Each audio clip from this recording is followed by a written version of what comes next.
Hello, it's ইনসানা।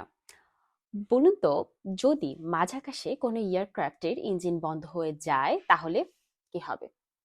আমাদের অনেকেরই ধারণা, যদি এয়ারক্রাফটের ইঞ্জিন মাঝ আকাশে বন্ধ হয়ে যায় তাহলে এয়ারক্রাফটটা সোজা নিচে পড়ে যাবে। এটা সম্পূর্ণ ভুল।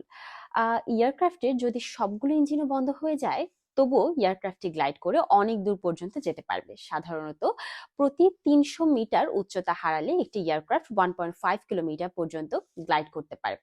এছাড়াও এই ধরনের সিচুয়েশনগুলোর ক্ষেত্রে এয়ারক্রাফটে কর্মরত যারা পাইলট থাকেন তাদেরকে স্পেশালি ট্রেন করা হয়, যেন যদি কোনো ইঞ্জিন বন্ধ হয়ে যায় সেটাকে কিভাবে খুব দ্রুত পুনরায় চালু করা যায় এবং খুব দ্রুত কিভাবে নিরাপদ স্থানে এয়ারক্রাফটটিকে ল্যান্ড করা যায়।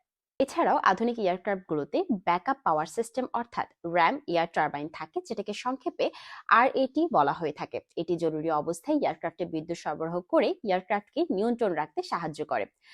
মাঝ আকাশে এয়ারক্রাফটের ইঞ্জিন বন্ধ হয়ে যাওয়ার পরও সাকসেসফুলি এয়ারক্রাফটকে ল্যান্ড করার একটা বেস্ট এক্সাম্পল হচ্ছে মিরাকেল অন দ্য হাডসন, যেটা ছিল US এয়ারওয়েজ ফ্লাইট 1549।